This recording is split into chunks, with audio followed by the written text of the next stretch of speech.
Hello guys, and welcome back to another video. So we thought we'd do a little bit of a sit down one. We are out in the car. We've just been to B&Q buying some things for the new house, for the renovations, for the log fire, lots of things like that. We've just gone and got a McDonald's, a cheeseburger with extra cheese.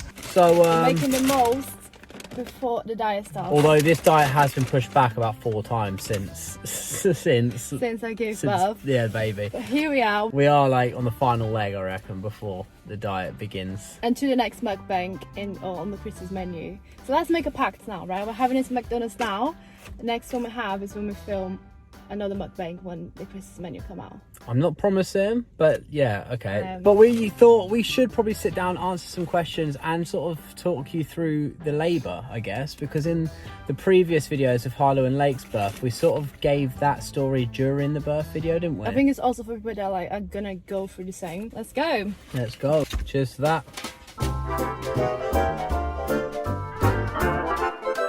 So I did put a little question box on my Instagram saying, guys, let me know if you've got any questions on the birth so we can sit down and watch and discuss it on a video. I'll probably say like one of the main questions was, why did you get induced? Which again is something that we didn't really expect. So it always started out when I went for my midwife checkup. It was my 39-week checkup. And as you guys would have known, I had a very, very rough pregnancy. I was ill from like basically the moment I found out until like the last day. Well, we found out I was pregnant like a week before we went to Brazil, wasn't it? Which we always were so excited, but I just didn't expect to be so ill. Hence why in the Brazil vlogs this year, it was basically just Casey and Saf going out, which I feel really, really bad because I feel like I didn't even get to like show Saf. Didn't know that Nee was pregnant either. She was ill like every day, and Saf was just saying to me like, she should go to the doctors. I was like, oh, she'll be fine. And then like every day it's like, I think she needs to see someone, like there's something not right. So it's just weird. I feel really bad as well because it's the first time she went to Brazil and I just feel like I didn't really get to show her as much. So Saf, you need to go back to Brazil. We need to do it again properly. We have touched on this in loads of videos, but if you haven't seen, I am repeating again. But yeah, it was really tough. I was literally ill every single day. Like, this is without exaggeration. It's literally like I would wake up and I would know what to expect. To be honest, on the last 3 weeks of my pregnancy, like it was just like a miracle, wasn't it? I kind of started feeling a little bit better, which was amazing because it was when we were moving house. So that kind of like helped a bit. But then when I went to my 39 checkup, she was asking how I was and I wasn't really well. So she was like, right, we're gonna send you up to the hospital to have some checkup. Went to the hospital and I wasn't like really feeling the baby move as much, and I thought there was probably something wrong with my placenta. And then that's when they said, well, we would recommend you to be induced. And to be honest, I was like, well, 2 days away from my due date anyway, so it wasn't like there was a huge risk. Obviously there are risks on being induced, there's always risks there, right? But for my circumstances, it wasn't like something super high risk, right? So we found out sorry, I feel like I'm just talking in your day. So we found out, I've literally been thinking for the last 30 seconds. I feel like the penguins from Madagascar just smile and wave. It's like you just keep turning to me, right? And I'm like, I've got a mouthful. It's like, stick up for me, right? Whatever I say, you just nod, okay? I'm just like, so it was Wednesday, I had my checkup and I got induced on a Friday. So it kind of had like 2 days to sort of, you know, get ready, right? They were going to induce you on the day, but they were just so busy in the hospital. Which I'm glad they didn't, right? Because we were like, no, we're ready, but we're not that ready. Like, you know, we need to go home, have the kids, we need to sort out school. It kind of worked out good in a way. So Nee was like actually sort of in labour before she was induced anyway, but it was like a really slow labour. Like she was having contractions. But I was actually dilated, wasn't I? I forgot about that. Yeah, so yeah, she was already dilated before like she was 3 centimeters when we went induced as well. Yeah. So yeah, I mean, it really wasn't like groundbreaking that we're gonna induce you now and you're gonna have the baby. Like, it could have happened like the following day anyway, even on the same day. Like, it could have gone into labour, whatever. Yeah, she was induced. So hot. It is getting hot in there, isn't it? So basically reading back on the questions, and they're literally like, did you have the epidural? Why were you induced? Did you have a natural birth? So I think it's fair if we just like carry on with the story, right? So then with the story, I can answer everything, hopefully. Yeah. Comes along Friday.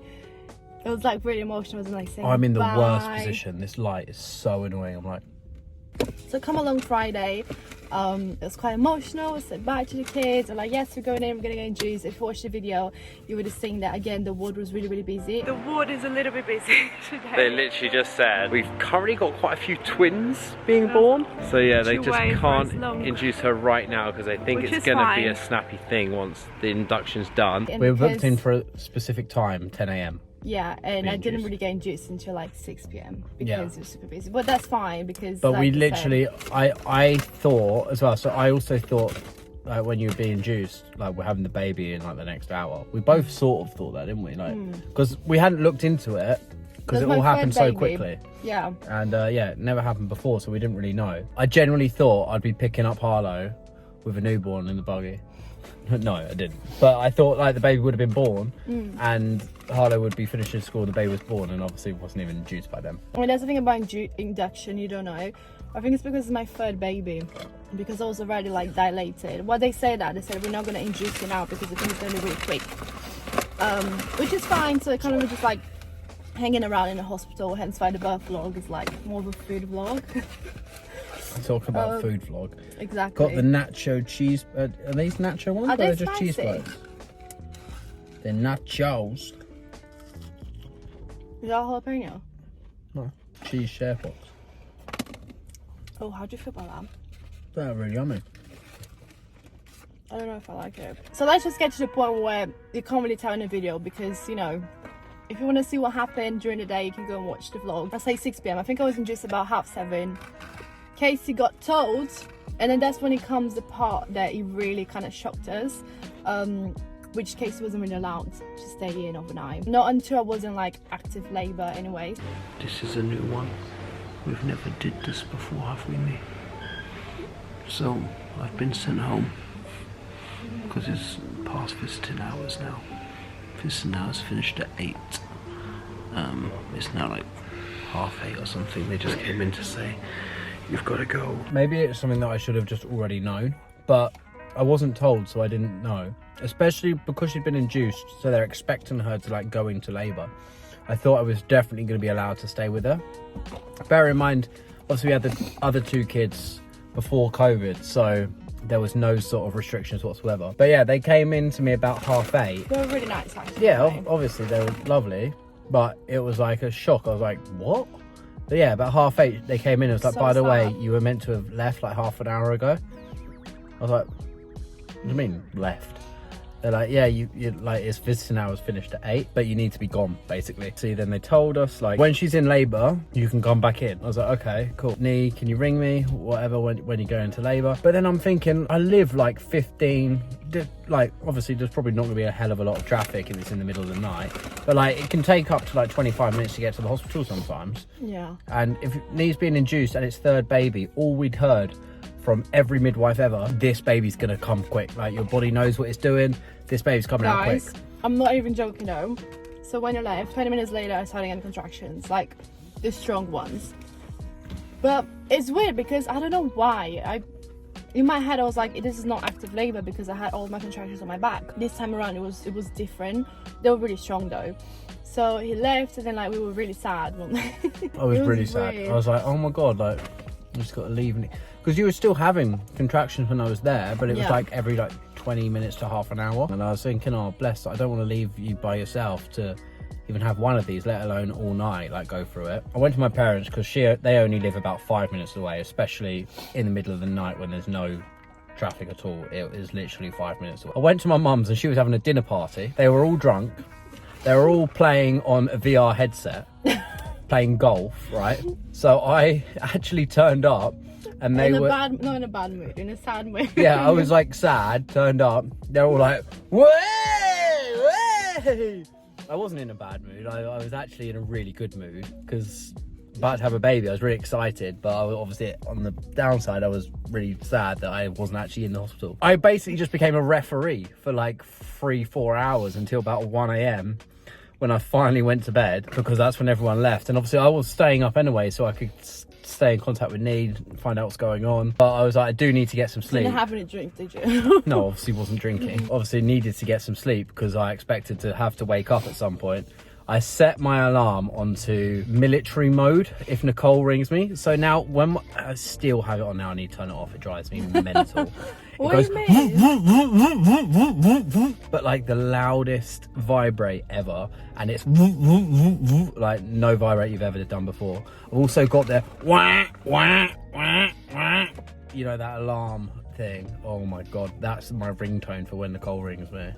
Literally, I was in the shop the other day, that started ringing me. They went, oh my god, that sounds like an emergency. I was like, yeah, that's what I have when my fiance rings me. I need to be prepared. I was so scared Nee was going to ring me and I wasn't going to wake up, basically just because that would be the worst thing ever. So you think about what is the worst thing that could happen. When Nee did ring me, put it this way, I bloody woke up.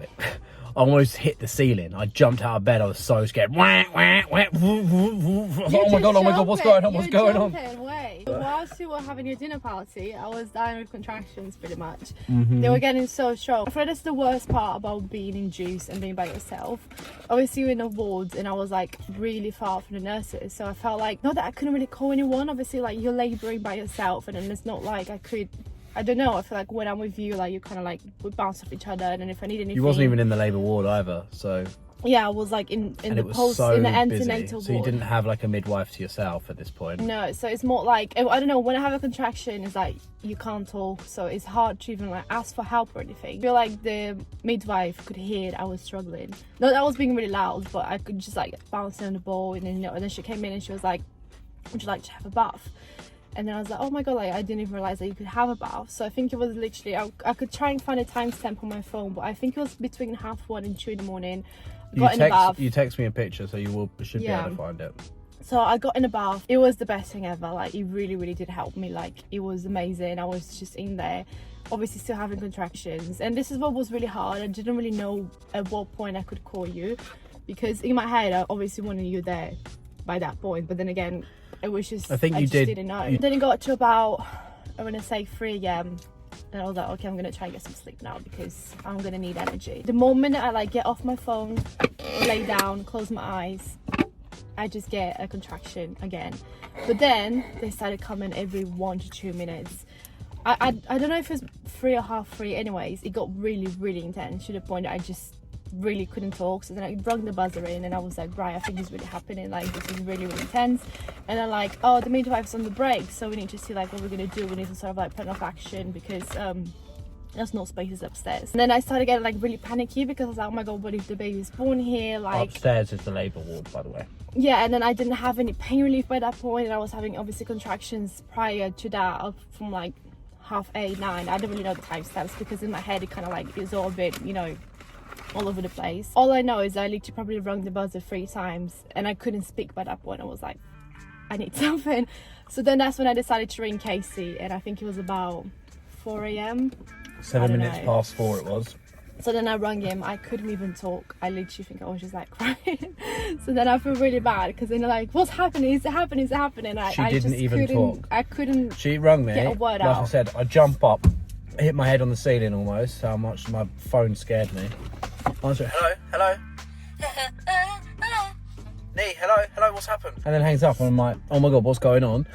Run around, and get my clothes on. I actually had all my clothes set up literally on a chair. You know when you like set up for the kids, like get yourself changed?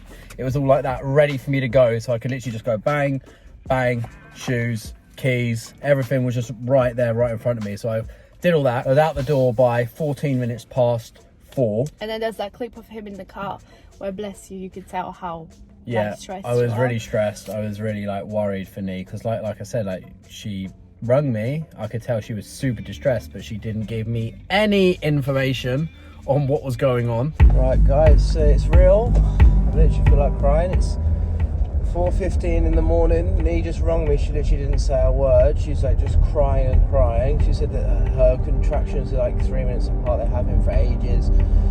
She doesn't even know if they're gonna let me in yet, but oh my god, I just feel like... Bear in mind, I haven't mentioned that yet, but with Harlan Lake, I had epidurals both time rounds, and this is what I really wanted this time because I'm just all in. Like, I'm the kind of person that if there is pain relief there, I'm gonna take it. Like, I'm just, you know, I really, really do. And it's what you knew. Like, yeah, it's with what Harlow, I knew. you never necessarily even was like, oh, I need to have an epidural. No, it's but just what happened. you had one, and then It was you was like, amazing. okay, this is great. So with Lake, you wanted one. Yeah. Went great again. So this time around, you wanted one again because it's No, what, so I what mean, you like, I knew. really do like salute people that really want to try and do everything natural, like, because I'm just the opposite. I'm like, to be honest, I don't really need to know what it's like to give birth. I don't really want to know. Obviously, as long as the baby's healthy and everything, like, I'm fine. Like, just give me all the drugs pretty much. So I'm just really, really vouch for that. Especially after having such a hard pregnancy, I was like, I just want to, there's no such thing as an easy birth, I think, but you know, I just want to try and be as calm as possible, as collected as possible, because I had really bad experiences with gas in air. I absolutely hate gas in air. I had bad experiences so with much. you with gas and air too. Personally, I get really out of it. Like, I don't really know what's happening. It's like I'm in a different planet, and I don't really like that sort of sensation. So yeah, so then by that point, when I was in a lot of pain and I rung him, it's not like I could even speak to the midwife to say what I wanted. Obviously I did say epidural, but they're like, we can't, have to be checked and all these things before we even like think about that. So I just had no pain relief by that point. I was really, really tired. Casey comes into the hospital at like, well, 4:20. I got really lucky with parking. There was a space just outside, so they do have a car park and stuff, but it takes longer. There was a space on the road, literally just outside the hospital. Parked straight into that spot and just sprinted. And then, believe it or not, the labour ward is on the 13th floor of the hospital. It's so weird, isn't it? Why is that so And far in Brighton? luckily, again, the lift was like on the way down to me, because sometimes it takes a long time to get because it can go up and down and down and up. I'm literally shaking. Like, Nasey just woke me up. Obviously, she called me. I woke up like that. I was so scared I wasn't gonna wake up. Oh my god. I have no idea how Nia is, apart from the fact that I know she's really, really sad and upset that I'm not there. Casey got there.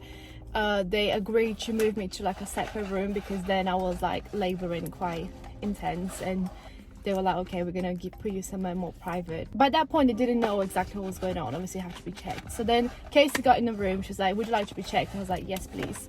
She checked me and she was like, well, your cervix is still a little bit high, and it still doesn't feel like it's coming forward. And I was literally like, oh my god, this is so intense. Like, what, how can you know, when you hear that, it can be quite disheartening. And I was like, I just don't understand. I mean, I couldn't even say, but that's what I was thinking, begging for something at that point. Because for me, in my head, it just felt like a continual, you know, when your contractions get so close apart that it just feels like one thing.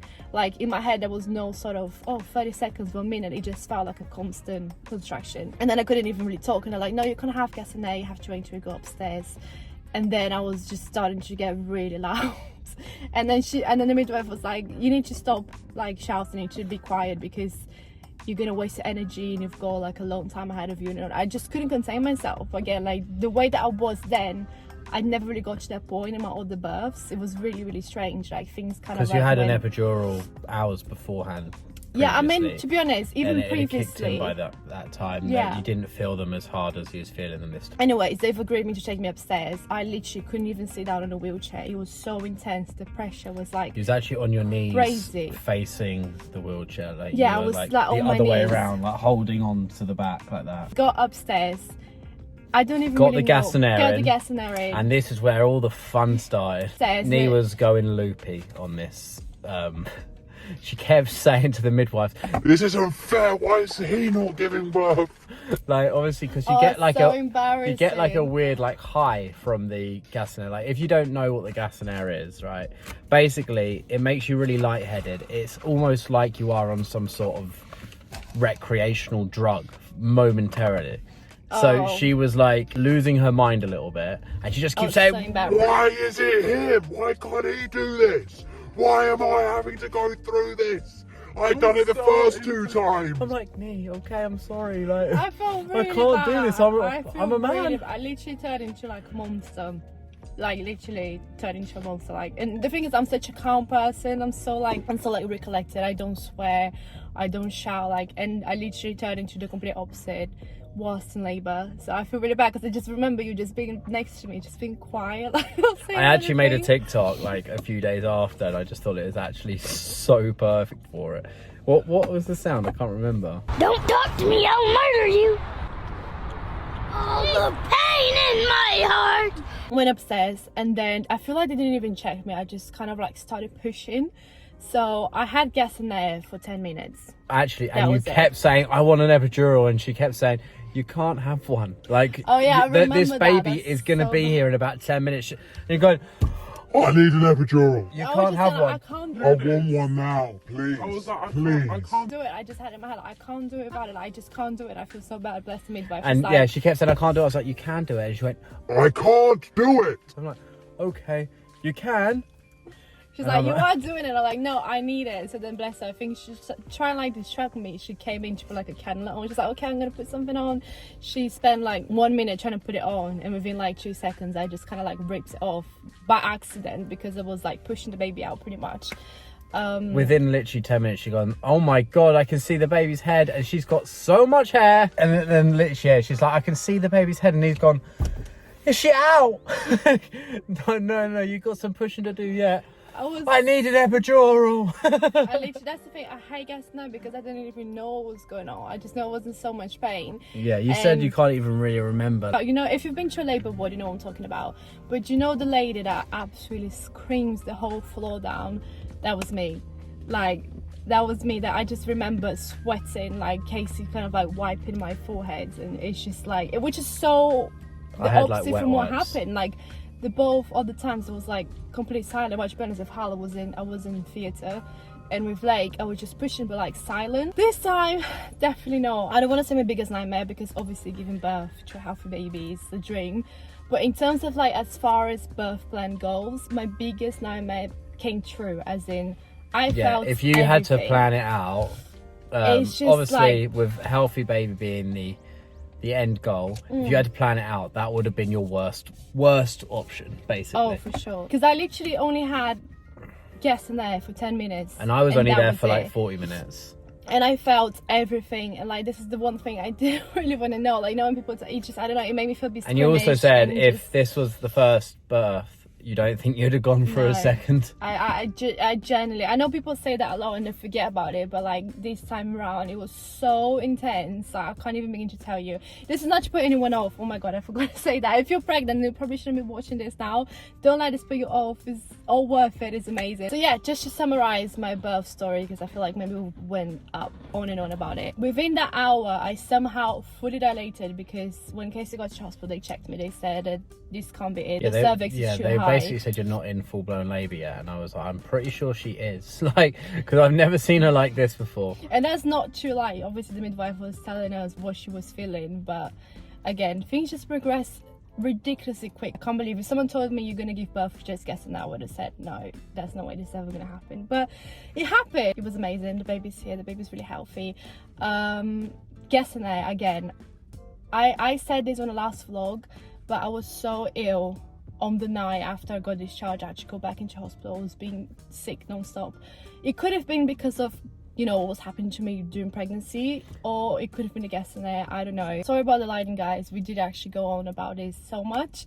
Maybe we cut most of it down, but the lighting's We've been moving as speaking it's for like speaking. 40 minutes, so Yeah. yeah, this has been a big cut down. That is the full labour story, and as mentioned, like obviously we did say that it was pretty horrific, and then Nee was really ill the following day, that day of the birth, and we had to go back to the hospital and stuff. But Nee has recovered like an absolute trooper. Like, No, I think with it's just... Harlow and Lake, I remember every time we went to the toilet for the next month, I was having to pick you up off the toilet. Like, you couldn't stand up. Whereas this time round, like, you've just recovered so much better. Like, you've just... move from its light. I know, the light is really annoying now, isn't it? But yeah, Nee recovered so well. She's back to herself, like, back to her best. I think again, I think able it's self. because I was so ill during pregnancy. I was saying giving birth was the best thing ever, because after that, literally the day after, I was like, oh my God, I can do everything. I just feel amazing. I did have stitches as well this time around. I had stitches, I forgot to mention. I had them with all my births.